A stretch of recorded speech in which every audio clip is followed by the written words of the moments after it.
Hey guys, good morning. Welcome back to our channel, the Eaton Squad. My name is Eddie. So for today's video, let's talk about the 6 possible reasons for denied boarding. This is very common these days, and unfortunately, it's the traveler's fault why they get denied from boarding. So let's talk about these reasons. And if you fall in any of these reasons, you better take care of it before traveling. Details coming with.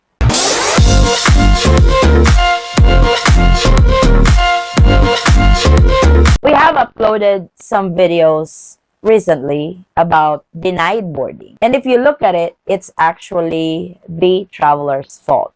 The very recent one that we have uploaded happened in Clark International Airport.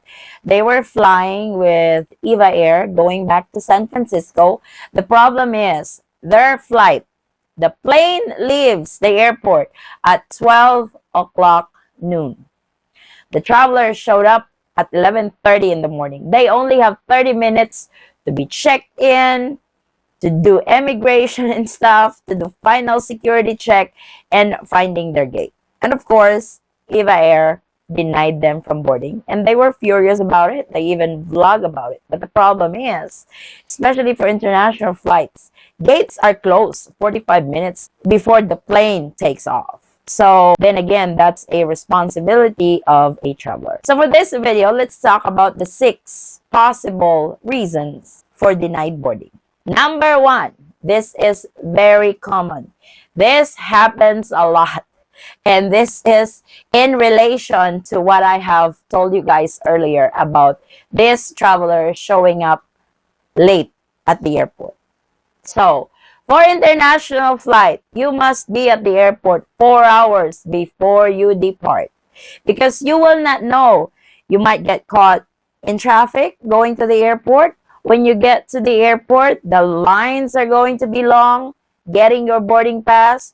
Then you go through the immigration. The lines are going to be long because whatever lines you will be in, checking in, is probably going to double up or triple up when it comes to immigration lane, because it's not just you going through this process and the final security check, then finding your gate. That's why the suggested time is 4 hours before you depart for international flights and 2 hours for domestic flights. So don't be late checking in at the airport because this is a candidate for denied boarding. The aircraft is not going to wait for you. Some airlines would page your name several times.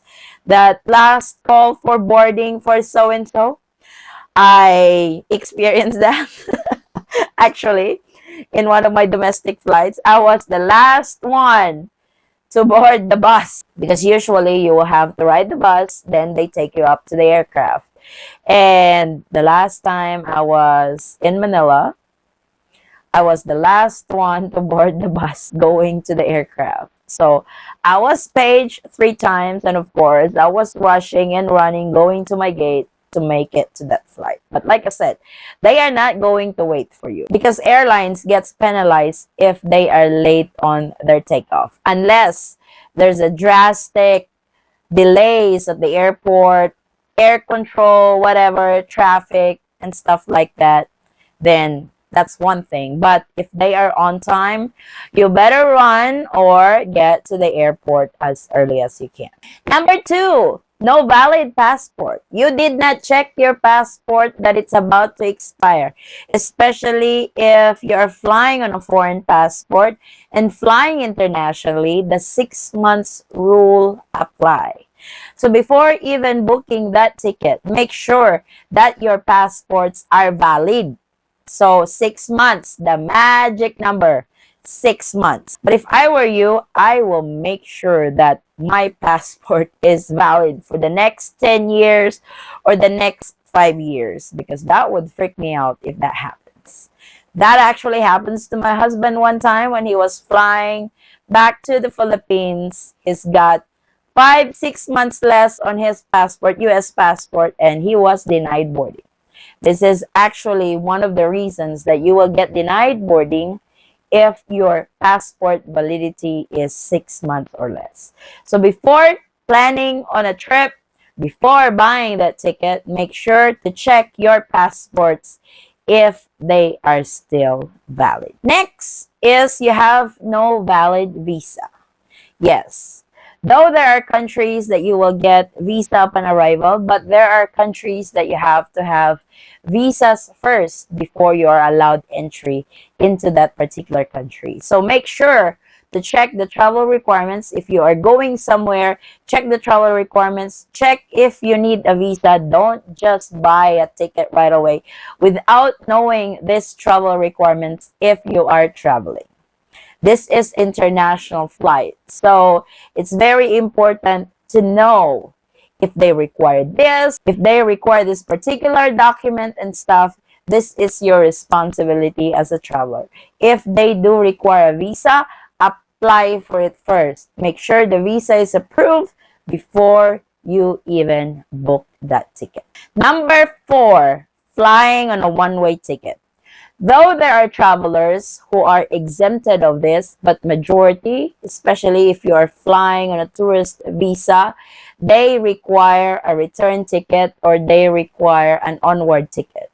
So make sure if you are traveling or vacationing somewhere, don't just book a one-way ticket. To get around it, some will book a one-way ticket because they don't know when are they coming back. They would book a one-way ticket, then they would purchase an onward ticket. That will satisfy the requirements mostly for international flights if you are traveling as a tourist. Because here in the Philippines, if you are traveling as a tourist, especially if you are staying more than 30 days or your return ticket is more than 30 days, they will ask for an onward ticket or an exit ticket to your next destination. For foreign nationals entering the Philippines as a tourist, check that way it will not cost you a ticket if you are flying international. Number 5, this seldom happens, but this is the airline's prerogative if they will let you board or they will deny you for boarding when it comes to health and safety issues. If they see that you are not capable of flying because you are just too sick, they're afraid that you're gonna spread it on the plane and stuff, they can deny you from boarding. And when it comes to safety purposes, safety precautions of the airlines, and if they feel or you're showing them something that's not supposed to be allowed on the flight and it will jeopardize other travelers, then they will deny you from boarding. This is very rare that it happens, but it does happen. So I wanted to put it out there because it may not be you, but it may be a traveler on the same flight. And last but not the least are immigration issues. So, for example, if you have red tag on your passport, that when they swipe your passport, it says there that you are not allowed to fly or you cannot enter into this particular country because you have criminal records before and stuff like that, or you're in the blacklist of a particular country, then you will be denied from boarding. Immigration issues happens all the time. So make sure that your documents are intact. Make sure that you comply with the rules and regulations in traveling to a particular country. Know their specific travel documents that you must prepare and present to the airline. That way, your flight is hassle-free, smooth, and just enjoy the ride to your final destination. And if you guys can add more to the list, I would really appreciate it. Just put it in the comment section.